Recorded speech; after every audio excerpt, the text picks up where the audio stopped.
काय सांगणार सर, जिल्हा परिषद हदगावमधून आपण उद्धव बाळासाहेब ठाकरे या पक्षाकडून उमेदवारी दाखल केलेली होती. जसं की आपलं काही मतांना पराभव झालेला आहे. जनतेशी कसे आभार व्यक्त करताना?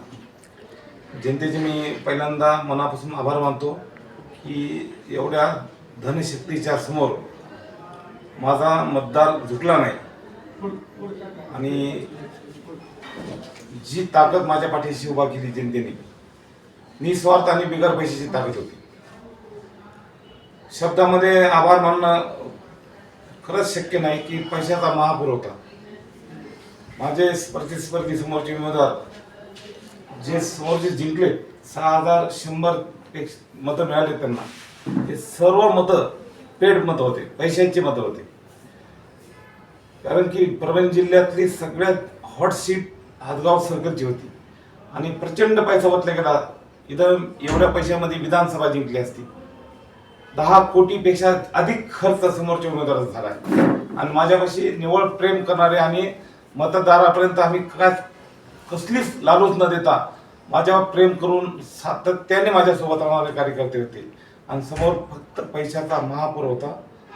मी जनतेचे खरंच आभार मानतो माझ्या मतदाराचे की माझा मतदार माझ्यासोबत राहिला, प्रामाणिक राहिला आणि त्याच मताच्या जीवावर मी 5677 का 78 मतं पडलेत मला.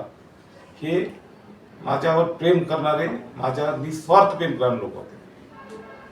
पुढची काय भूमिका राहणार की राजकारणाच्या बाबतीत? नाही, आता ते माझ्या सगळ्या कार्यकर्त्यांशी आम्ही बैठक करणार आहे. बैठक करून जी मदत पक्षाकडून मला व्हायला पाहिजे होती ती माझ्या पक्षाकडून मला झालेली नाही. भविष्याचा काय निर्णय असेल तर माझे कार्यकर्ते जे निर्णय घेतील त्याच्यासोबत नक्कीच निर्णय घेणं काळाची गरज आहे. कारण आम्ही निस्वार्थपणे पक्षावर प्रेम करणार आहे. मी सुरेश ढगे जितक्या वर्ष, आज 30 वर्ष झाले मी पक्षामध्ये काम करतो. कुठली लालची पोटी काम केलं नाही. पक्ष एवढा वातात होत असताना 2022ला पक्ष फुटला तेव्हा आम्ही कधी विचार मनाला शिवला नाही. पण खरंच वाटलं की काल मदत झाली नाही पक्षाकडून आणि मदत न झाल्यामुळं माझा हा पराभव झाला नाही. आणि जी काही दिशा असेल सगळं कार्यकर्त्याला ठरवून नक्की दिशा, मी नवीन दिशा काहीतरी मार्ग निवडणार. पण काही मला मदत नाही भेटलेली. राहिला प्रश्न आता परत माझं जे माझ्या प्रेम करणार आहे जनतेसोबत, माझी जनता माझ्यासोबत आहे. मी त्याच्यासाठी सदैव कधीच कमी पडणार नाही. राहिला येणाऱ्या काळामध्ये जी कामाची भूमिका माझी आज म्हणजे राजकारणातले 30 वर्ष आहेत माझे, लोकांमध्ये राहण्याचं मला पहिल्यापासून सवय. मी जनतेने मला जेवढे मतं दिलेत, जे निस्वार्थ मतं आहेत, मी कधीच त्याची म्हणजे परतोदा होऊन देणार नाही आणि जनतेसोबत कायमस्वरूपी शेवटच्या क्षणापर्यंत राहणार. दिलेत सगळ्यांनी, माझे मतदार बांधव आहेत. मी मनापासून त्यांचे आभार मानतो. कारण की तुम्ही एवढ्या पैशाच्या महापुरामध्ये, पैशाचा अक्षरशः महापूर आला. परभणी जिल्ह्यातले सगळ्यात नंबर 1ची सीट पैशाने कोणी जिंकल्यानंतर समोरच्या व्यक्तीने जिंकली.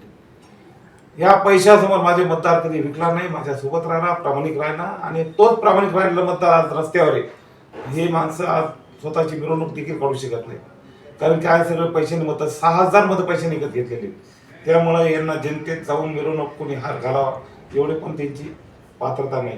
मी जनतेचे अजून एकदा आभार मानतो, माझ्या मतदार बांधवाचे आभार मानतो की ज्यांनी मला सातत्याने 1-2 महिन्यामध्ये खंबीरपणे उभा राहिले आणि मी त्यांच्या पाठीमागे खंबीरपणे उभा राहणार हे नक्की सांगतो.